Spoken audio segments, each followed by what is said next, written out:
Hey everybody, welcome back to the Whistleblower channel. My name is Chad, and today I'm going to start working on trying to figure out why this engine doesn't want to idle. I have also just recently found out that I can't get it started. I guess it's not surprising when you buy a used old motor, even when the seller tells you that no, it fires right up, it just doesn't want to idle. Well, you kind of get what you pay for. And I only paid $200 for this, so I'm not worried about it. If I got to put a new carburetor on it, that's $100. And if that fixes it, so be it. But before I'm going to start pulling the carburetor off here, I did try to start it. I've got the gas can filled with gas and ran the primer bulb nice and firm. And I am getting gas shooting out from this port right here. And I think it's also leaking around some of the other gaskets. So it's not going to do any good to try and keep pull starting this thing. Also, I have an issue with the pull starter. It doesn't engage every time. See, it's coming out quite a ways before it's engaged. But I was getting full pulls without the key engaging on the coil. So I'm gonna have to take a look at that. But I think I'm just going to start unhooking the carburetor and pull it off, because there's no point in just repeated pulls on the motor. It's just not getting gas. So it's either the carburetor or the fuel pump. Both of those are pretty easy. Again, carburetor is right here. Unhook some linkages, and then you got 2 bolts on either side of the intake that go into the manifold. And then the fuel pump is on the back here. So, but I'm gonna start with carburetor. All right, so I just noticed something as I was taking pictures here. You can see by reflection right here that fuel is just leaking out. And yeah, now there's a leak out of this hose. I did just disconnect the fuel tank. So there shouldn't be any pressure on the system, so it's probably just draining back down, but I suspect the carburetor is the issue. All right, so removing the carburetor, I'm gonna start with this set screw here. It keeps the throttle linkage in place. And I think I can just bend this back enough to pop it out of here. Let's do gear, there we go. So by putting it in gear, I can now move the throttle, and that actually is going to slide that pin right out of there. And I can take this out, like that.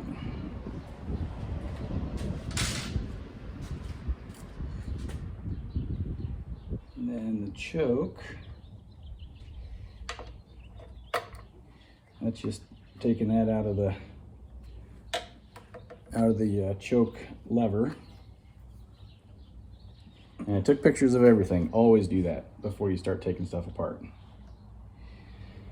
So now I'm going to take the lines off. There's two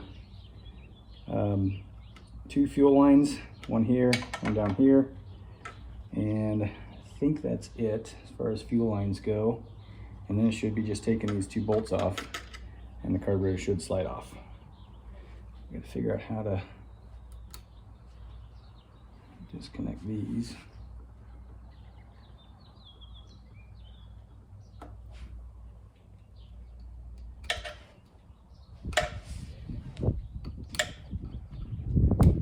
They do make pliers for this, but I don't have a pair, so.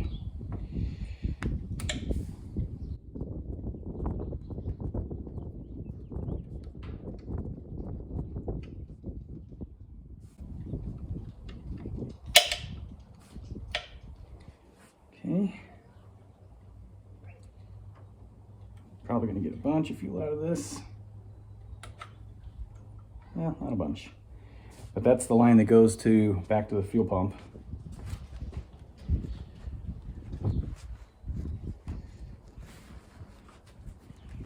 I might just replace the fuel lines while I'm at it too, because they're probably original.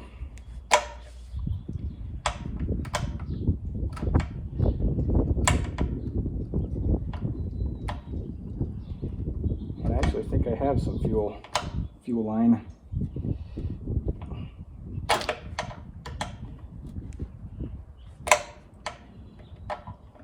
Okay, there's our 2 fuel lines off. Guessed right on the first try, that is a 10 millimeter. Almost everything on this is 10 millimeter as far as bolts go.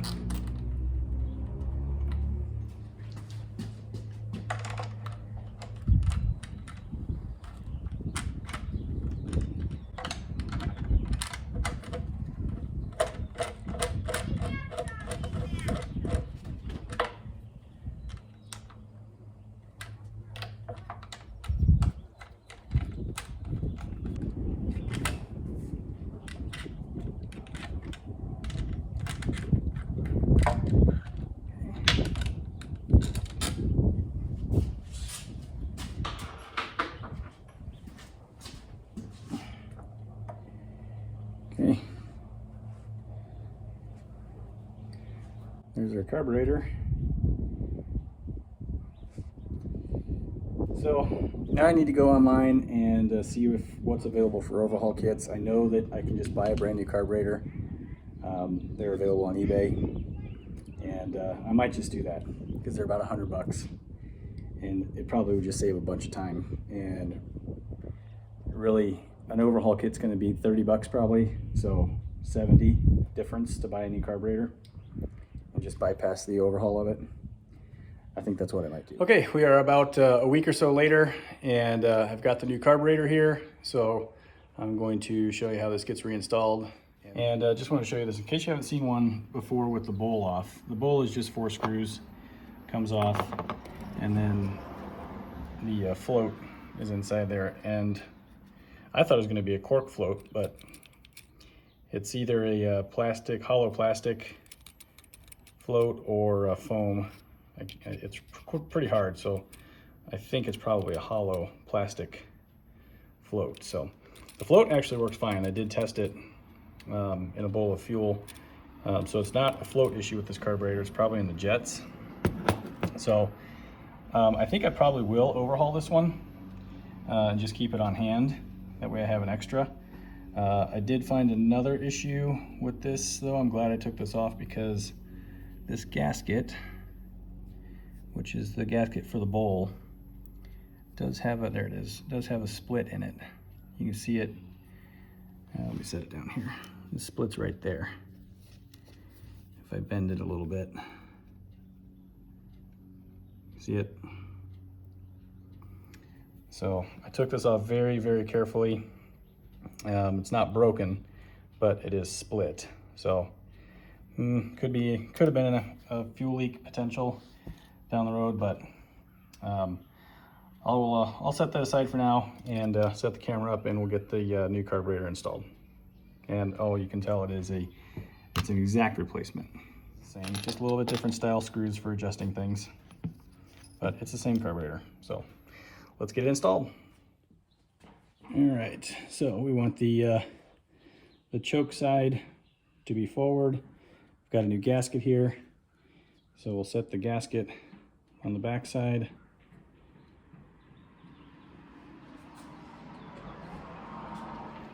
And then put the mounting screws through.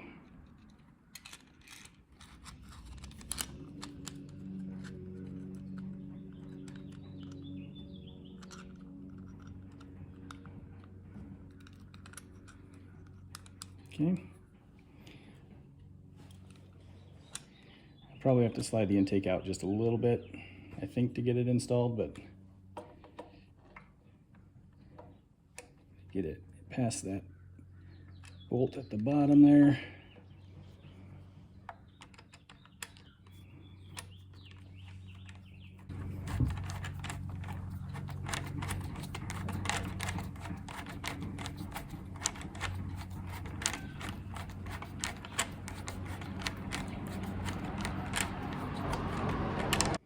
Okay, nice and snug. That's all there is to mounting the carburetor. And now we'll get the control levers put back on. So we'll hook it into the choke lever on the carb.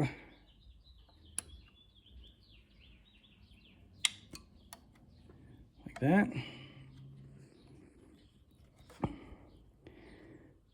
And then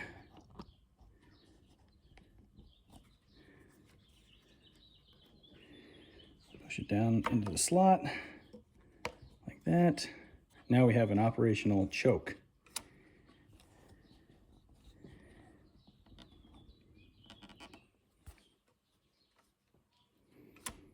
Okay, so that's the first one. And then the other lever is the throttle, and it goes right here. Put that in place, and then we'll move this out. Yeah, you can see that.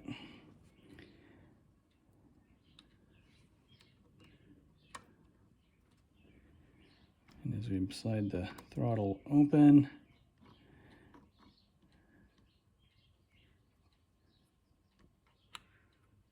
to there, that's completely closed. And we'll tighten up the set screw.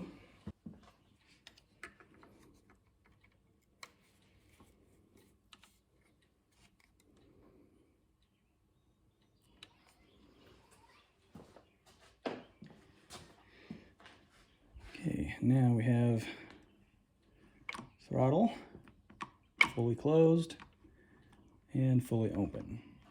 And I think you can see it. It's hitting the stop there. Closed, full open. All right, so that's the mechanical connections to the carburetor. Now I need to hook up the fuel filter line, and then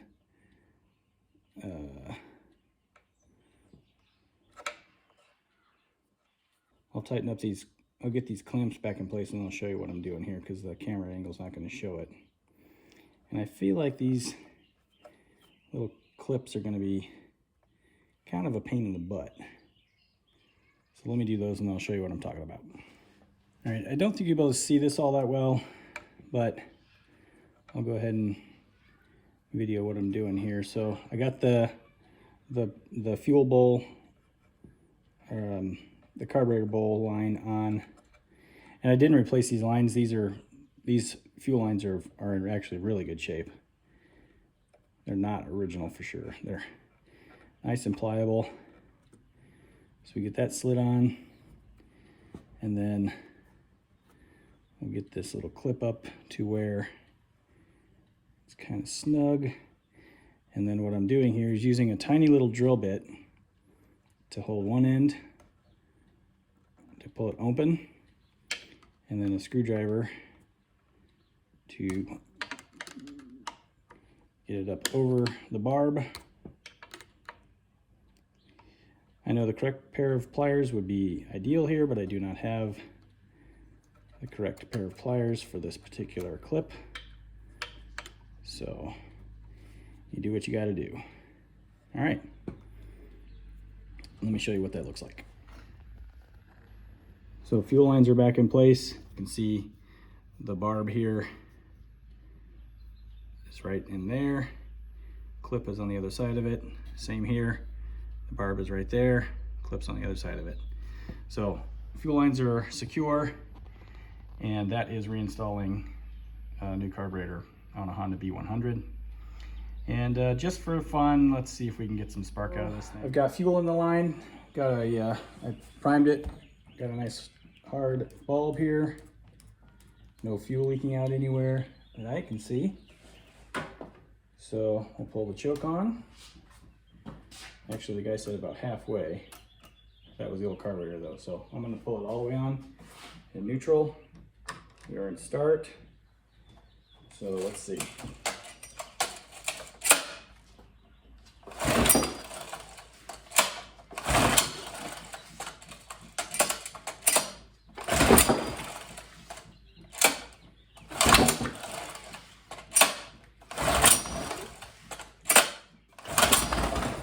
Ooh.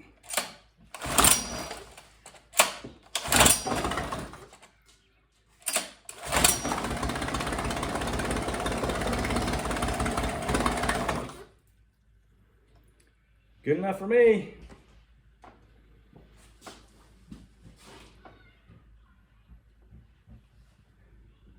All right.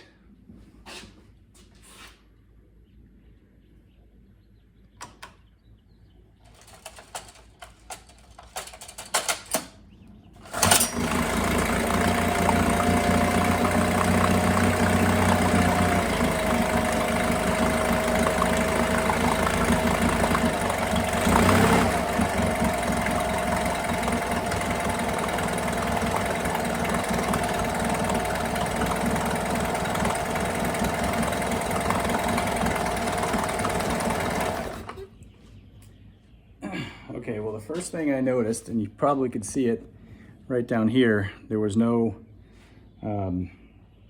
stream of water. So that's a little bit of an issue. Not really sure why at this point, but I think the carburetor, the new carburetor, obviously fixed the idle issue, and it seems idle just fine. So it should be pissing water, as they say. And it's not. I didn't even get a puff of water out of it. And obviously you don't want to run it very long without water because you don't want to overheat it. So, all right, time to dig into that. All right, I'm wondering if the suction for the water inlet was not quite underwater. If any of the screen is open to the air, it's not going to suck water. So I raised the bucket a little bit by putting some 2x4s under the crate there. And now I've got complete submersion of the water inlet underneath the cavitation plate. So I'm gonna try this again. All right, choke on a little bit, neutral, start. Whoop. See, that key doesn't catch.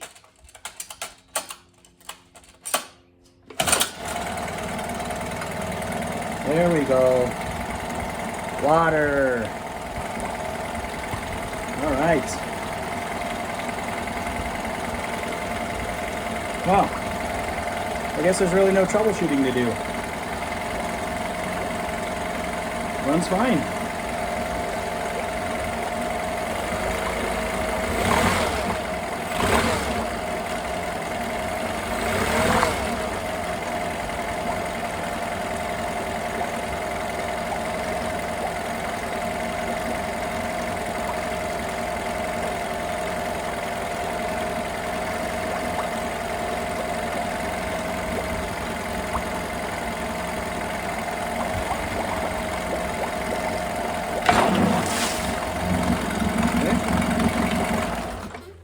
That was forward gear, and it splashed a bunch of water out, so I need to shut it off right away because the suction was going to lose water. So that is pretty awesome. So I thought I was going to have to do a whole bunch of troubleshooting to get this thing to run better, but all it was a new carburetor. Which, by the way, I think I said the carburetor was $100. It was $140 plus tax and shipping. So it ended up being like $160. So $160 for a new carburetor, $200 for this engine. I'm in it for $360, and seems to be running fine. So we'll get this thing reinstalled back on the dinghy. And actually, I'm not going to put it on the dinghy quite yet, just because I think we'll probably transport it up to Door County without the engine on it, and put the engine on up there. So hope you enjoyed it. I did. Hit that subscribe button, hit the like button, send me some comments. And if you want to be notified when I post new videos like this one, hit the notification bell. We'll see you next time on the Wisco Boater channel. Happy boating, everybody.